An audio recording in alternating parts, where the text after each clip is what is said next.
संख्या पद्धति, ठीक है। अब नंबर जो आपके होते हैं, तो पहले हम जानेंगे नंबर क्या होते हैं, ठीक है। नंबर मतलब संख्या। आपको पता है 1 2 3 4 सारे क्या होते हैं, नंबर होते हैं, ठीक है। अब नंबर आपके दो प्रकार के होते हैं, एक होता है वास्तविक संख्या, एक होता है काल्पनिक संख्या। वास्तविक संख्या को इंग्लिश में कहते हैं रियल नंबर और काल्पनिक कहते हैं इमेजिनरी नंबर, है ना। अब पहले हम समझेंगे वास्तविक क्या होता है। वास्तविक होता है जिसे हम जिन्हें हम नंबर लाइन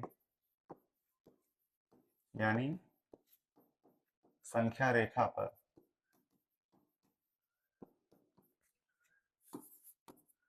निरूपित कर सकते हैं,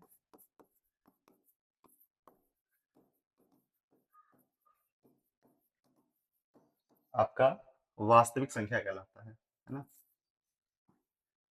अब आपका जो वास्तविक संख्या है जिसे हम संख्या रेखा पर निरूपित कर सकते हैं, वास्तविक संख्या कहलाता है। अब आपका जाएगा जो भी हो जाएगा, ठीक है, जिसे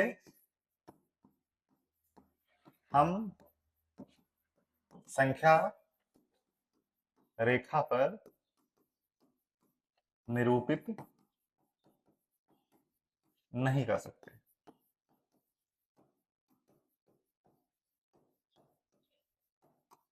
जिन्हें हम संख्या रेखा पर निरूपित नहीं कर सकते हैं, ठीक है, काल्पनिक संख्या कहलाती है। वास्तविक जिन्हें हम संख्या रेखा पर निरूपित कर सकते हैं, वास्तविक कहलाता है। अब ये आपका जब आप कक्षा 6 में जाते हैं, 6 से लेकर 10 तक आप इसे पढ़ते हैं, ये आपको मिलता है 11 में, ठीक है, 11th में, है ना। अभी इसके बारे में विस्तार से आपको समझाएंगे, पहले आप समझ लो, ठीक है। अच्छा, 11th में काल्पनिक नहीं मिलता है, इन दोनों को हम मिक्स कर देते हैं तो बनता आपका है कॉम्प्लेक्स नंबर,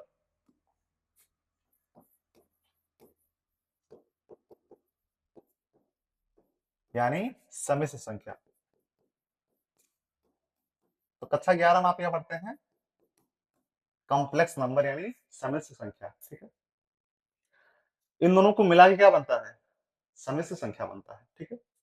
यानी आपका नंबर दो प्रकार का होता है, एक वास्तविक एक काल्पनिक, ठीक है। वास्तविक, अब हम चलते हैं वास्तविक जिसे हम संख्या रेखा पर निरूपित कर सकते हैं।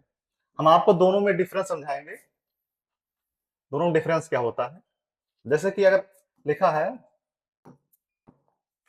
एक, ठीक है, आराम से आप लिख सकते हैं, ठीक है, दो तीन चार या कुछ भी, पांच छह, ठीक है।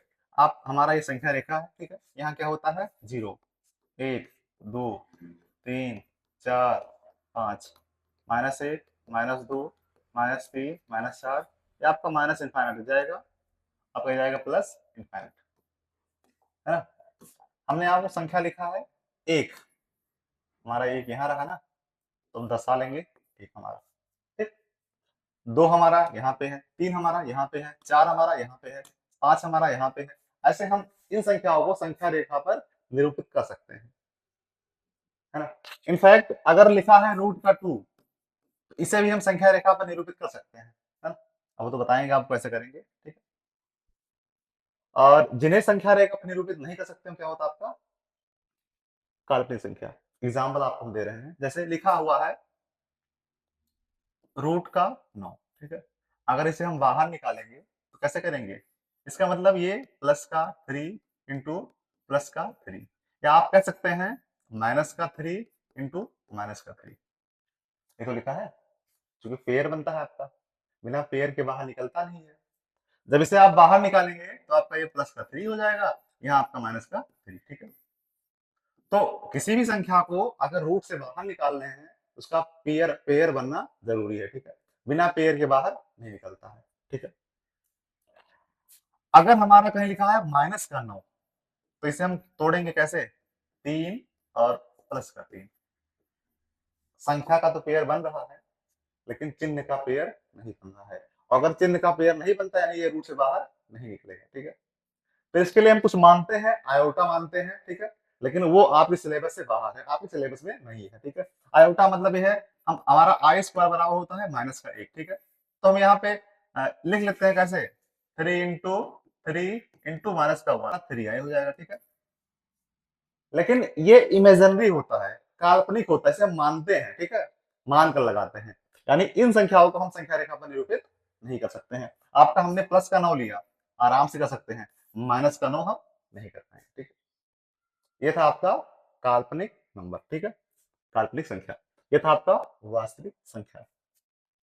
अच्छा, हमने वास्तविक से 1 ले लिया और काल्पनिक से 2 ले लिया इंटू आई ले लिया, तो क्या बन गया हमारा कॉम्प्लेक्स नंबर है। कॉम्प्लेक्स मतलब होता है